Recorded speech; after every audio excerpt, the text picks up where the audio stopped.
Sağlıklı olurlar. Bunun hadesi var.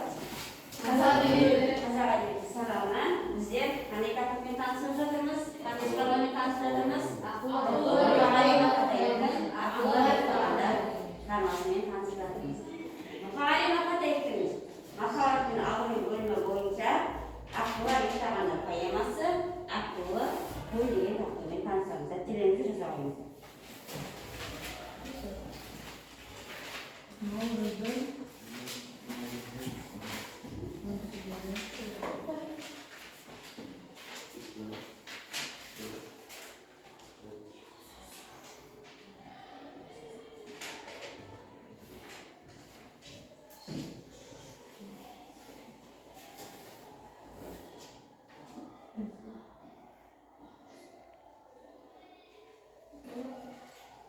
Bugünkü sabahımızın maksadı çıkarmanın Türkiye'de ideal kurulunun Umayüs Tığıdan kalır әдеби эссе бағалы критерий әдеби эссені шығарудың Türkiye'de ideal kurulu Umayüs Tığıdan талдайды және әдеби эссе жазамыз. Дәптеріңізге жазып қосып бері қарайық. Оқушылар Мұқағали Мақатаевтың Мұқағалиның қандай шығармалары бар?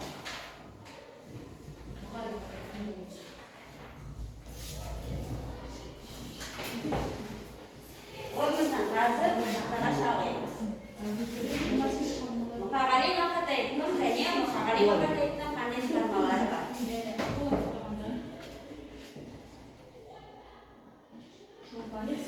Қасет жазсын шолпан.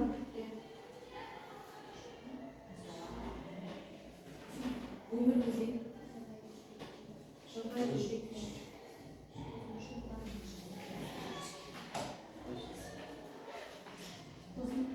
Дариға жүрек.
Мұқағалидың қандай шығармалары бар деген сұраққа жауап берді.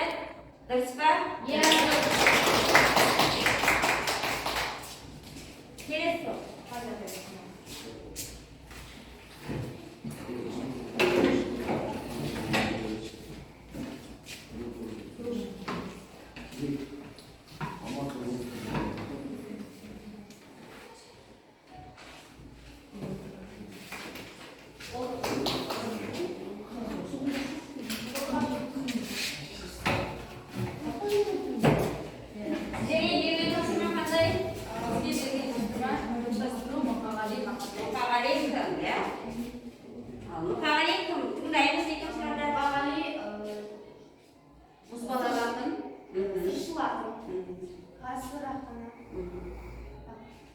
Қайталанбас аңдың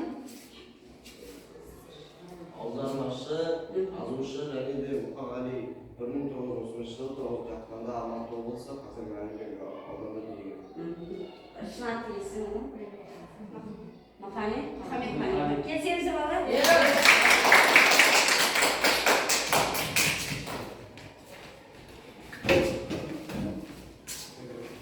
Келесімізге берген тапсырма оқушылар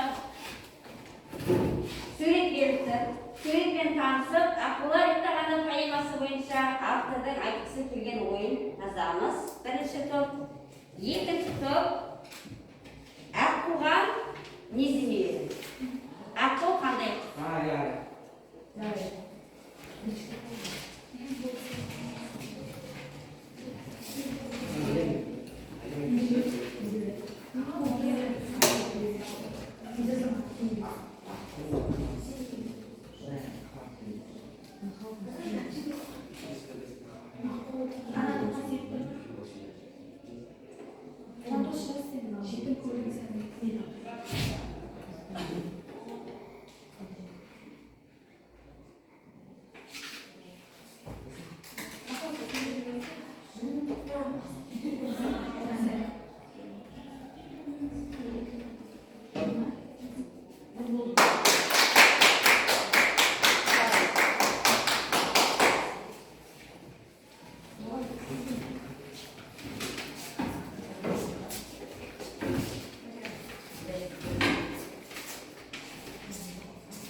Махаббаттың белгісі, қанатты қасиетті, жетім көрініс әні. Дұрыс жауап.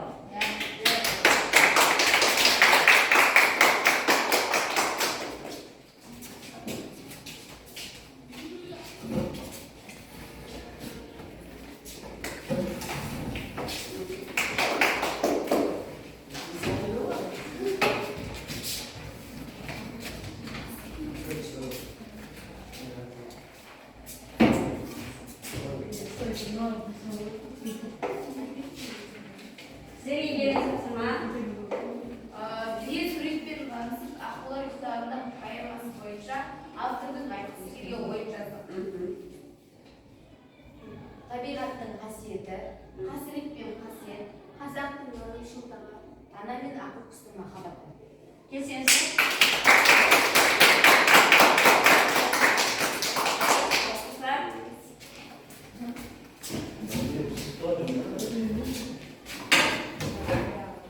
Енді бер қараймыз бала. Бізге берген тапсырма келесі топтық жұмыс. Шешендер өнері деген әдіс бойынша сіздерге үзінді беріліпті. Берілген үзіндіні негізге ала отырып, шығарманың идеясын гуманистік тұрғыдан талдап, топта ақылдасып, бір оқушы шешен рөлінде сөйлейді. Түсінікті ғой, шешендік тілмен ота ашық сөйлейсіздер.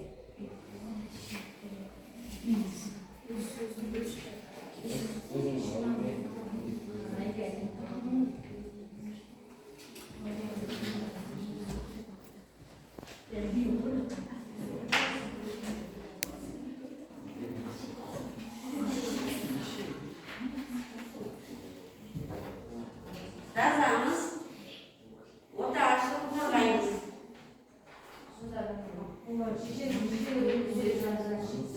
Үзінді берген, осы үзіндіні негізге ала отырып, гуманист идеясын гуманист тұрғыдан талдап, бір оқушы шешен рөлінде сөйлейді.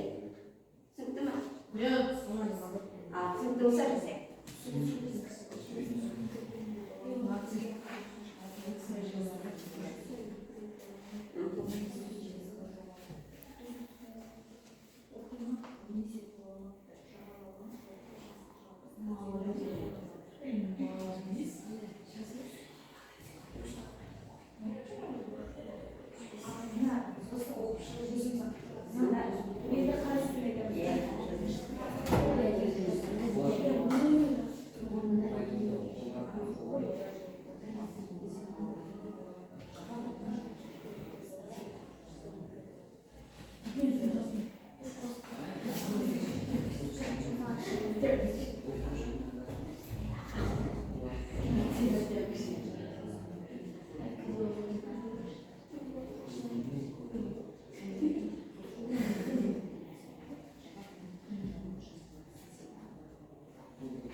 Sizlerge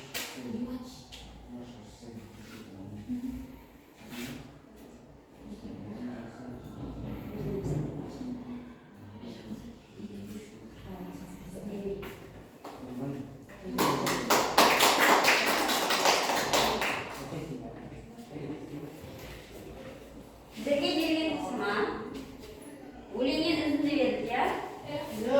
Өлеңнен үзіндіні оқиғы. Үзінді аққулар аңыз көп қой олар жайлы. Көзіңмен көргендей бола алмайды. Тек қана тыныштықта ұйықтайды олар. Шықса екінші рет оралмайды. Орында екен жетім ғой оралмапты. Ортаймапты, немесе туа алмапты. Жағалауы жауапты, жасы жалғыз, қасиетті аққулар оралмапты.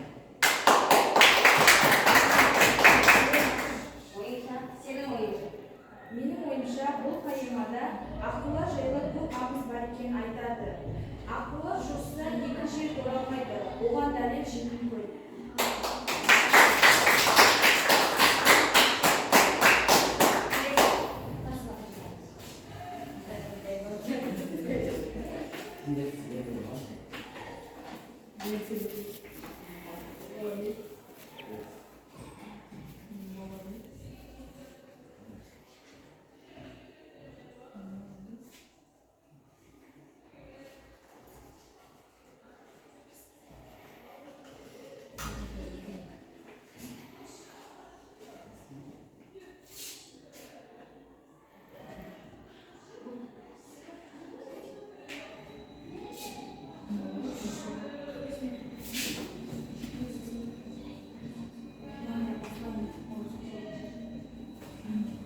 Бізде дискриптор берген бала, берген үзіндіні қолданады.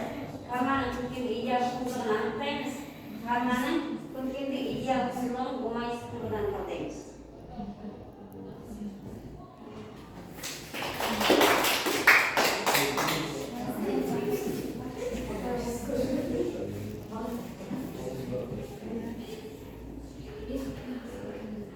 Менің ойымша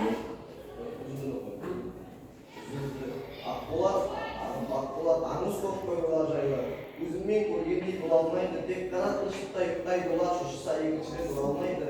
Орнында екен жетім ғой оралмапты. Ортаймапты, немесе туа алмапты. Жағалауын жауапты, жасы жалғыз, қасиетті аққулар оралмапты. Менің ойымша аққулар бұл шығарманың үзіндісінде аққулар туралы өте көп аңыздар бар екенінде, және де аққулар өте қасиетті құс екенінде, аққулар қасиетті болған соншалық бір шошынған жерге қайтадан келмейтін құстар. Олар туралы шығармаларда аңыздар да көп. Және де аққулардың қасиеттілігі сондай, олар бір шошынған жерінен екінші рет қайтып келмейді, және де олар біз оқыған аққулар ұйықтағанда шығармасында менің ойымша жетім көлден аққулар өзімен бірге ұшқанда жетім көлдің қадір қасиетін бірге өзімен бірге алып кеткен секілді. Себебі олар екінші рет қайтып оралмаған, және де бұл жерде бірде бір аққу болмаған.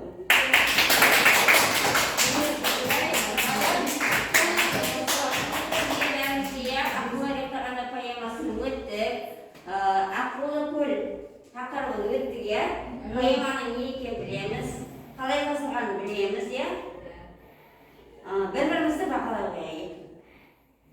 Екі топ бір-бірімізді бақылай қояйық. Бірінші топ, екінші топты бағалаймыз, қалай бағалаймыз? Ya? Қалай бағалаймыз? Ya, қалай қатысты бірінші топ? Екінші топ қалай қатысты? Жақсы қатысты, өте жақсы қатысты. Бағалай олыңыздар. Бірінші топта өте жақсы қатысты, соның ішінде сұраққа өте жақсы қатысқан.